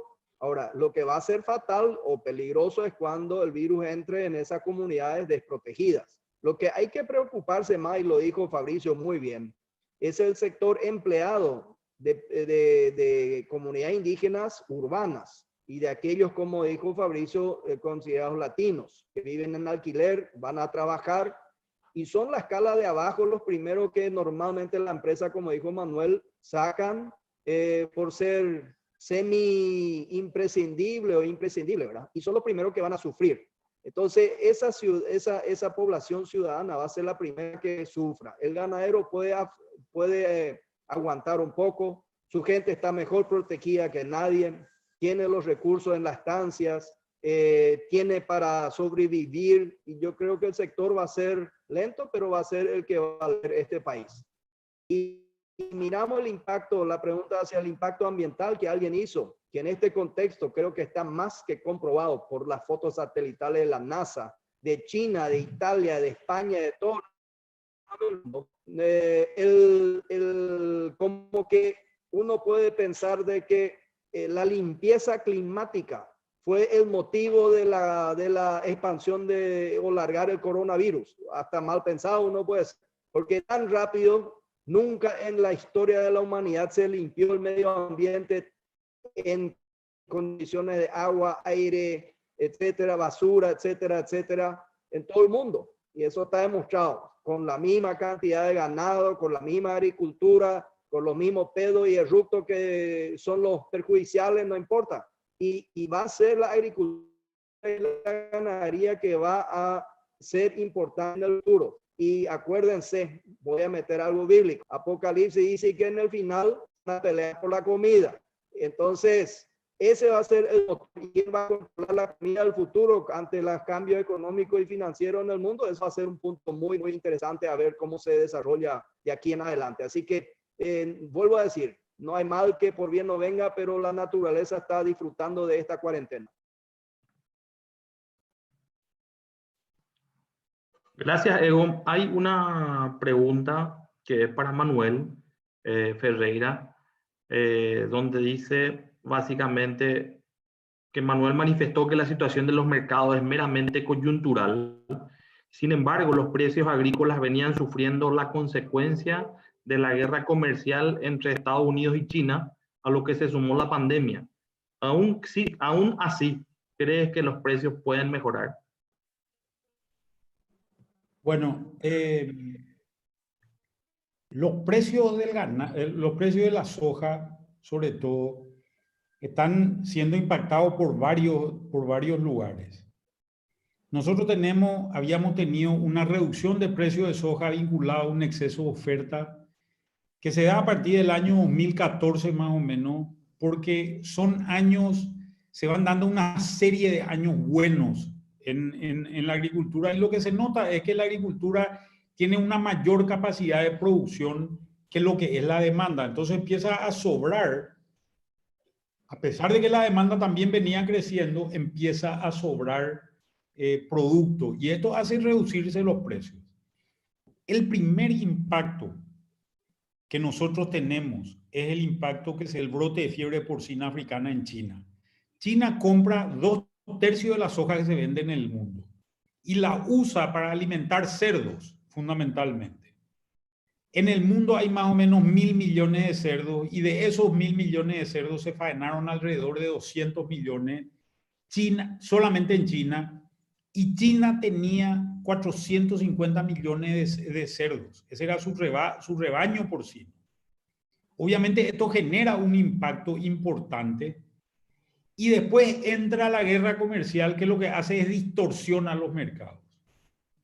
Entonces, cuando Estados Unidos le pone aranceles a las importaciones de China y China le pone aranceles a las importaciones de Estados Unidos, lo que empieza a ocurrir es China empieza a comprar mucho más en esta región y eso distorsiona muchísimo los precios.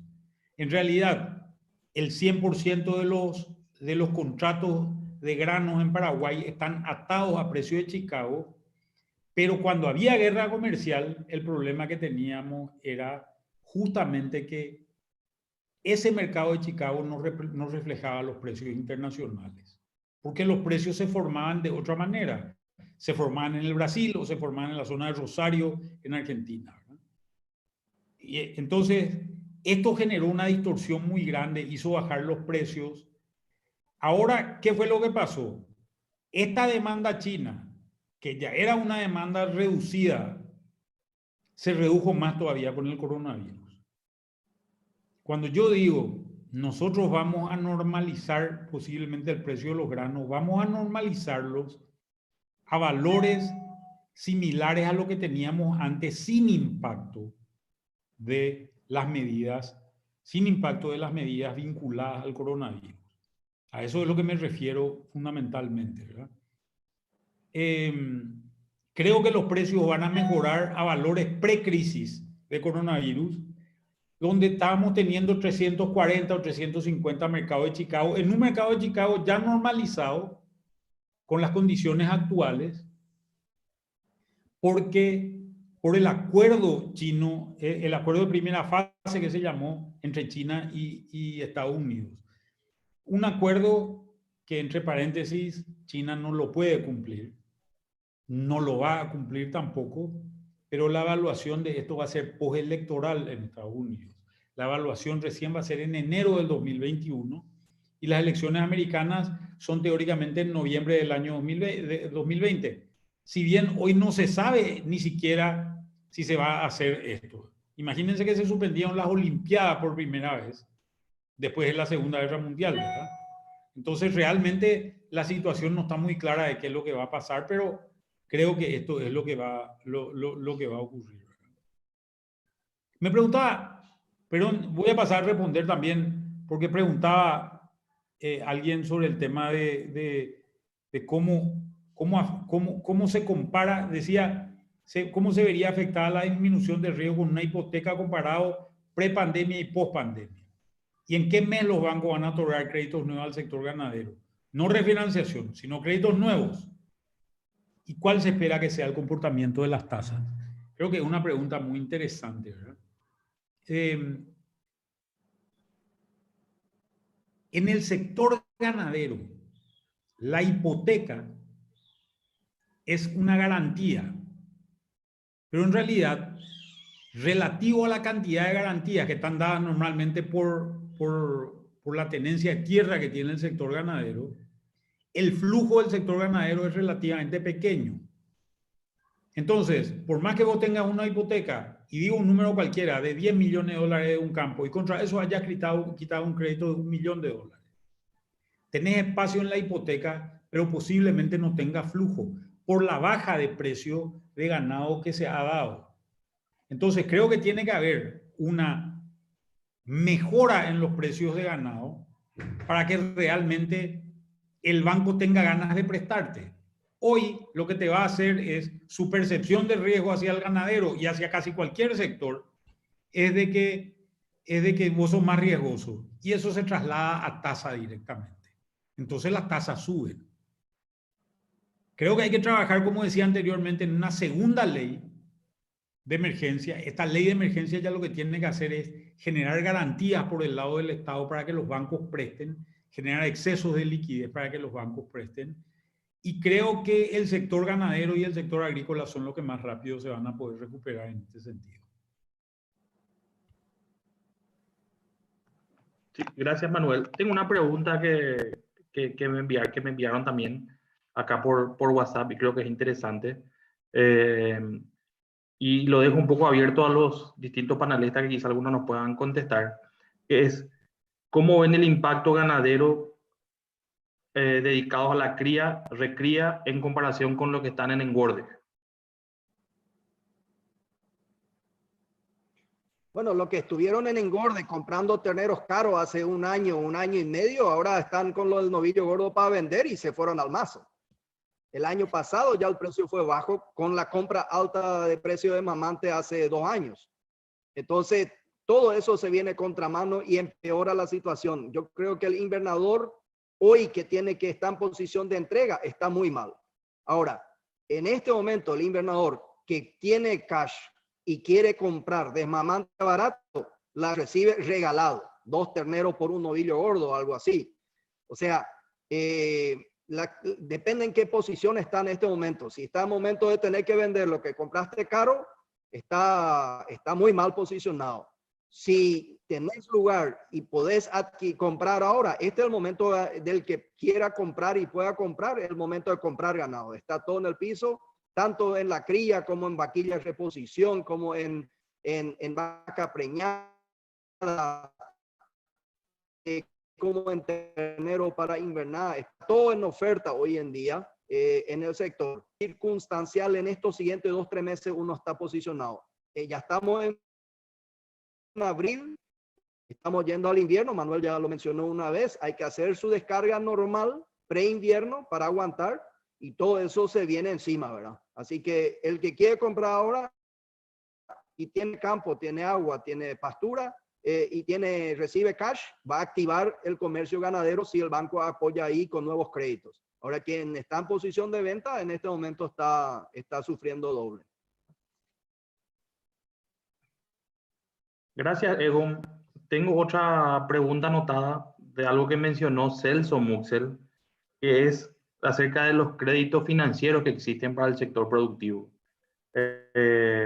Y esto más que nada también lo dejo un poco a cuestión de todos. ¿Cuáles creerían o qué se puede plantear para tener nuevos modelos de financiamiento para el sector?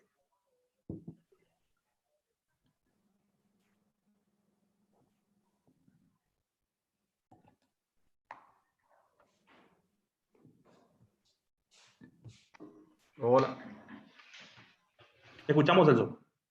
Sí, como dijo Eon, este es el momento que el banco tiene que prestarnos plata al que tiene capacidad de engordar, ¿verdad? El momento de comprar el animal barato, la vaca flaca, el desmamante barato, un momento de sequía y es el momento de dar liquidez a los engordadores para que se recuperen, ¿verdad? Creemos que este es el punto más bajo de precios, entonces los flujos de caja rehacer y todo tendería a recuperación de precios en 6 meses a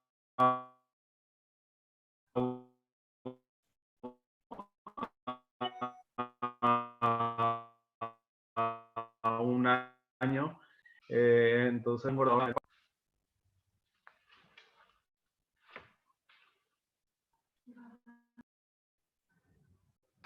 Se cayó la comunicación, parece, Jorge.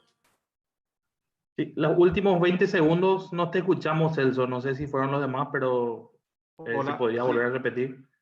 Inestable, me dice, problema de comunicación.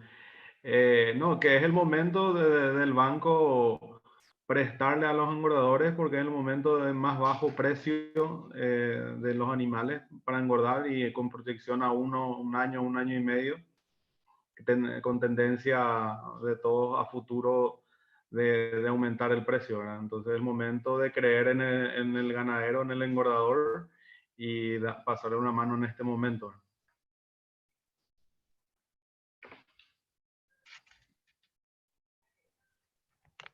¿Se escuchó, Jorge?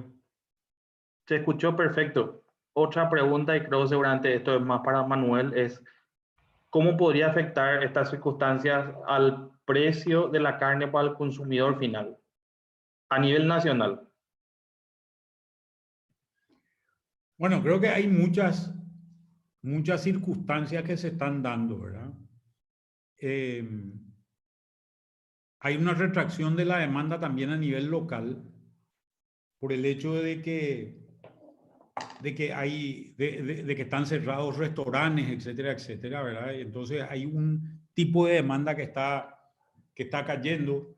La gente está priorizando también sus presupuestos familiares, con lo cual se está tirando a productos más baratos en general. Y estos productos que estaban más baratos, que son más demandados por ciertos grupos de gente, están subiendo de precio relativamente. Entonces vemos que a pesar de que baja el precio del ganado, sube el precio de la costilla en el súper, por ejemplo, ¿verdad? Y este tipo de cosas nos estamos encontrando. Posiblemente también haya espacios de colusión en este tipo de cosas donde se está regulando y trabajando sobre ciertos precios de productos en algunos sectores, ¿verdad? También hay un problema de extensión de fechas de pago. Yo creo que en general vamos a ver tendría que haber una reducción de precios de carne como volumen global, pero creo que corte por corte, cuando lo empezamos a ver, seguramente la situación es distinta, ¿verdad? Y lo que vamos a ver que seguramente cortes como el puchero o la costilla de segunda van a ser los que más van a tener incremento de precio, porque la demanda está bajando por escalones, ¿verdad? El que comía tapa cuadril pasa a comer rabadillas de menor calidad, el que comía rabadilla pasa a comer, qué sé yo, vacío o carnaza, y el que comía carnaza posiblemente está en costilla y así sucesivamente. Entonces, cuando vamos bajando en esa cadena, lo que tenemos es seguramente un encarecimiento por la mayor demanda en los cortes más baratos y una reducción de precios en los cortes más caros, ¿verdad? Esto le beneficia más al rico y le perjudica más al pobre, es la lástima de esto.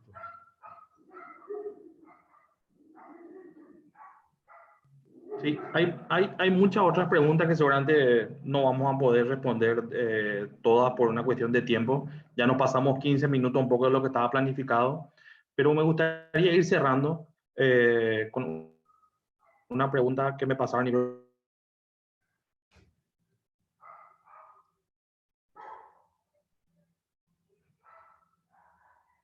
Creo que se cortó, Jorge. Y Jorge se fue totalmente, parece. Jorge, ¿volviste?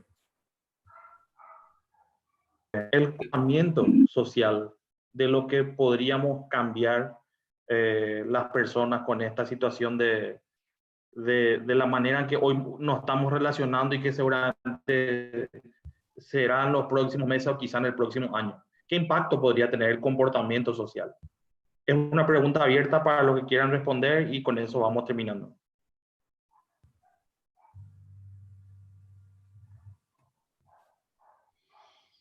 Ahí, Jorge, me gustaría agregar algo en relación a eso que comentabas.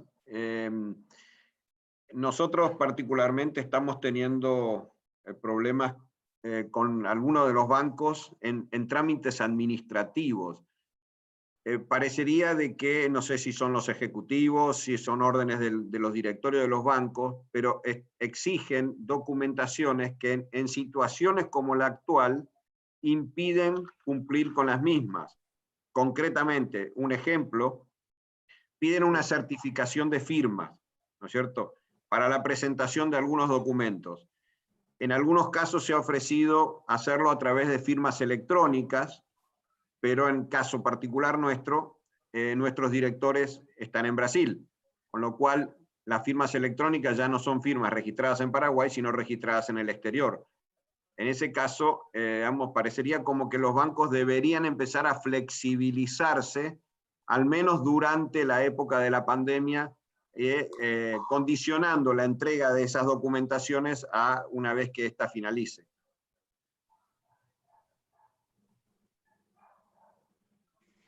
Sí, y exigen sobre el punto, Carlos, exigen documentos que hoy necesitas retirar de instituciones públicas y las instituciones públicas están trabajando a media ración. Entonces, no podés cumplir en tiempos ni formas, ¿verdad? No porque no querés, porque simplemente todo está reducido.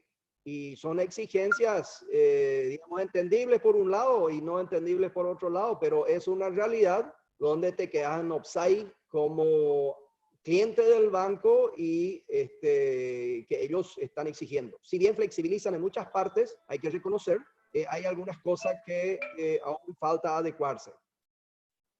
Yo me quiero meter un poco en esto y creo que hay un error de percepción tanto de Carlos como de Evo. Ustedes están asumiendo que el banco te quiere prestar plata. No. Creo que el error es ese. El banco no te quiere prestar plata. Esta creo que es la situación. Y entonces todas estas son excusas. Y voy a volver a repetir lo que dije anteriormente porque creo que tienen que tenerlo muy claro, ¿verdad? Creo que tienen que tenerlo muy claro. El banco tiene una percepción de riesgo hacia Egon Neufeld y hacia Carlos Pazerier, puntualmente hablando, de que ustedes no le van a poder devolver la plata, entonces no te va a prestar. Y lo primero que hace para hacerte correr es te sube la tasa de interés. Cuando no corriste por la tasa de interés, imagínate qué quiere decir que no corras por la tasa de interés. Si yo tenía una tasa de interés de 7 y te subo a 10 la tasa, y vos me decís, ok, voy a agarrar 10, quiere decir que estás desesperado por la plata. Esa desesperación no te ayuda. Al contrario, hace que te vuelvas más riesgoso todavía en la percepción. Entonces, ponete en la posición del banco, porque creo que esto es lo que es interesante. Egon Neufeld, un excelente productor, agrícola y ganadero, excelente, un tipo de primera, cumplidor, nunca faltó una tasa, pero ahora tiene un precio de porquería de su grano y encima le salió mal. Tiene un precio de porquería de su ganado y encima está con una sequía. Va a tener que salir a malvender y va a bajar el precio. ¿Cómo va a hacer Egon Neufeld para pagarme la deuda? Esta es la pregunta que se hace el banco. Vamos a Carlos Pazerier. Ideal, sus directores están en Brasil, no pueden venir a firmar porque no se pueden luego subir a un avión. ¿Qué más quiero? ¿Qué más quiero? Anda, Egon, tratar de sacar un certificado de cumplimiento tributario. No está abierta la oficina. Y encima es Semana Santa. ¿Verdad? Entonces, no te quiero prestar plata. Esto nos están diciendo los bancos de distintas maneras. Y acá es donde tiene que intervenir el Banco Central. ¿Cómo interviene el Banco Central? Para que el banco tenga ganas de prestarte plata. La primera medida, darle liquidez a los bancos, inundarle de liquidez a los bancos. Imagínense ustedes, ¿qué le pasa? Imagínate, Evo, ¿qué es lo que te pasa ahora? Te está llegando el invierno, encima tenés sequía y no tenés a quién venderle tu ganado, tenés que vender a cualquier precio, ¿verdad? Tenés que sacar el ganado porque tenés que vaciar porque el campo no da. Cuando el banco está inundado de plata, le pasa exactamente lo mismo. Cuando el banco está inundado de plata, tiene que dar créditos. Tiene que dar créditos, porque si no da créditos, pierde plata. Y lo peor que le puede pasar a un banco es que pierda plata. Y yo le pregunto a ustedes, ¿alguno de ustedes depositaría su plata en un banco que pierde plata todos los años? Y seguramente la respuesta va a ser no, ese banco está jodido, ¿verdad? No le voy a poner plata a ese banco. Entonces, pero aún así, no se le va a prestar plata a todo el mundo. Porque hay gente que el banco cree que nunca luego se va a recuperar. Entonces, vos le podés poner toda la garantía que quiera al banco, no te va a dar plata, porque cree que no te vas a recuperar.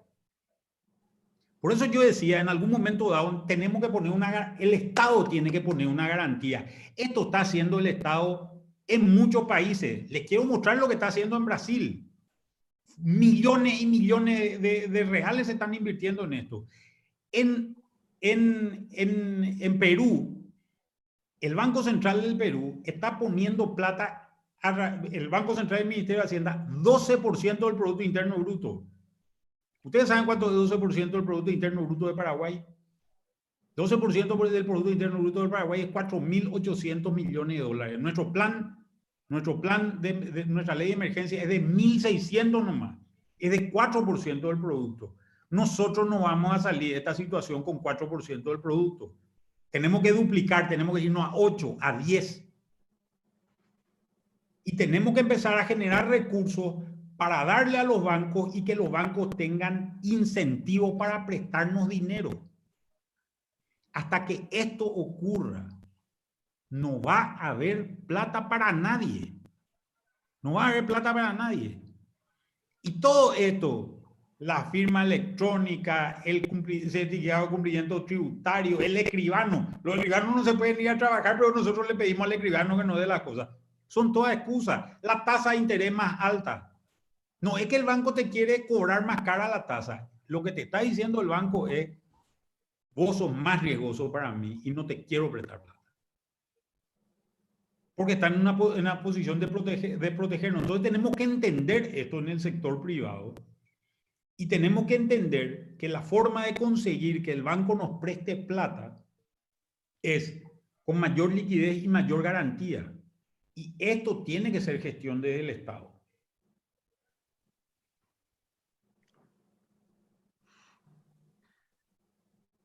Bueno, muchísimas gracias. No sé si hay algún comentario más adicional. Sí, quería mencionar algo con relación a tu última pregunta y a tu última opinión, tu consulta, y a lo que dijo Manuel, ¿verdad? Y también los compañeros. Evidentemente es una sacudida de tablero gigantesca que amerita mucha predisposición de las personas en todos los niveles y de las instituciones. Y así como dijo Manuel, este es el momento donde necesitamos que el Estado, y lo está haciendo, asuma ese liderazgo en decir: esto es lo que necesitamos para seguir generando. Y eso se transmite a todos los niveles, hasta el nivel individual.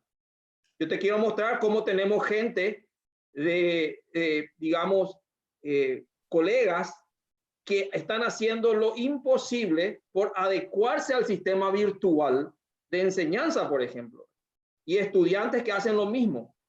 Toda esa, digamos, la situación que vivimos es como una sacudida del status quo gigantesca, y donde todos los niveles necesitamos ver con una visión innovadora. Y en este caso, lo que dijo Manuel es tan definitivo, vamos a decir, porque nosotros necesitamos que se asuma el liderazgo de parte del sector estatal y que diga esa situación para poder seguir generando. Ese es el punto. Y eso se transmite a todos, desde las instituciones. Nosotros tenemos una transformación gigantesca. Antes de tener 100 estudiantes en la facultad, ahora nos contactamos por computadora, ¿verdad? Hasta la misma persona individual, cada uno, hasta la misma persona individual, donde tiene que tener una actitud diferente. Y ahí está el secreto de salir de esto.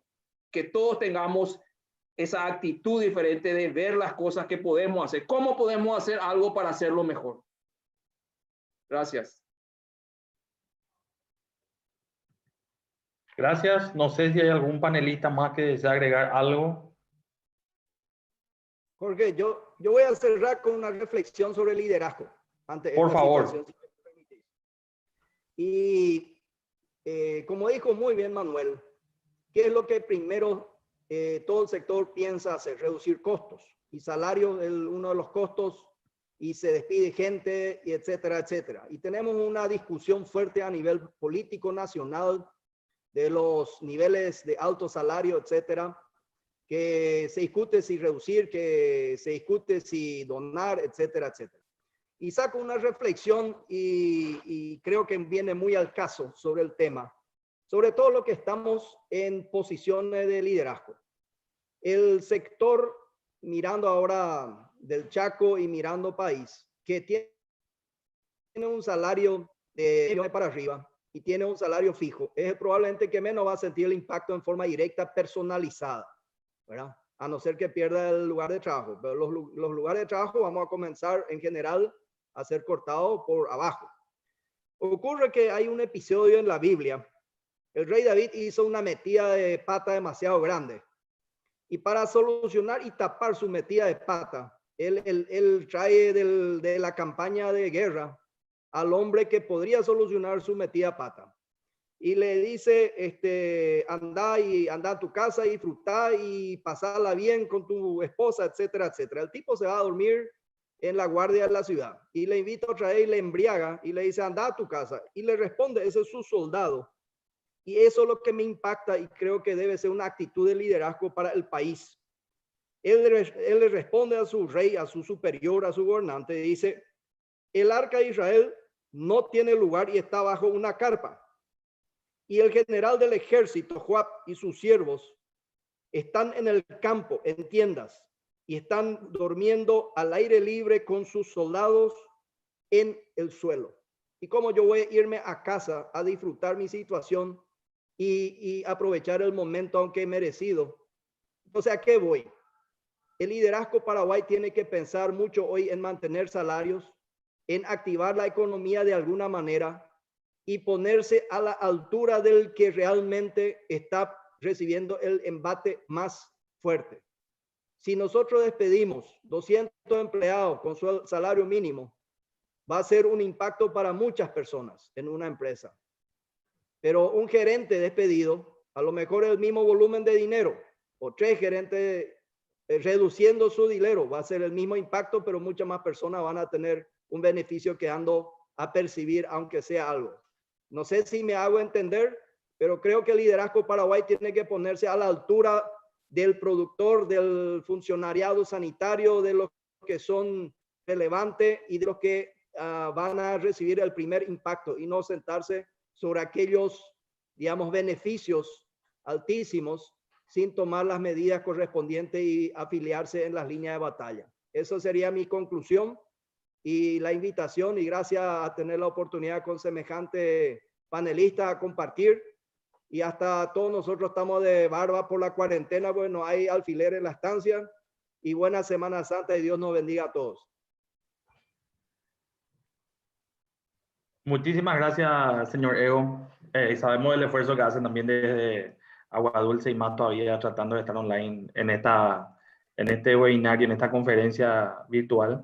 Entonces, si no hay ningún comentario más de los panelistas, me gustaría ir cerrando el evento. Creo que Celso levantó la mano. En la misma línea de Ego, ¿verdad? Este es el momento que le pedimos a los líderes del país el ejemplo, que el ajuste tiene que empezar de arriba para abajo. Tenemos que mantener los sueldos de los trabajadores, hacer todo el esfuerzo, nos piden, y eso lo haremos. Cada empresa lo hará, está haciendo eso. Pero como dice, los líderes tienen que dar el ejemplo a seguir y el impulso para toda la ciudadanía para unir. La ciudadanía le está dando todo el apoyo en este momento al gobierno y el gobierno es el que tiene que reducir gastos para que haya la liquidez para que enfrentar este virus. Eso nos va a inspirar y a todos, a los productores del sector financiero, a tener un mejor país, y es el momento que el gobierno tiene que aprovechar, tiene el apoyo popular 100% para hacer las reformas correspondientes.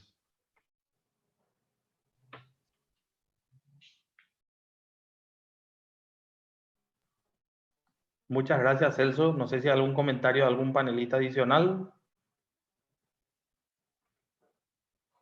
Bueno, para ir cerrando, me gustaría un poco agradecer primero que nada a todos los panelistas presentes, a todos los participantes que estuvieron atendiendo acá a través de Zoom y del YouTube, donde tuvimos casi 200 personas escuchando, por lo cual se nota que hay mucho deseo de querer conocer qué es lo que va a pasar a corto, mediano y largo plazo. Uno de ellos dijo un comentario perfecto, donde dijo, ojalá tengamos una videollamada igual dentro de 2 o 3 meses para ver cuál fue el impacto y poder medir si lo que estábamos diciendo hoy podemos concluir o tuvimos algún tipo de variación o pensamiento distinto.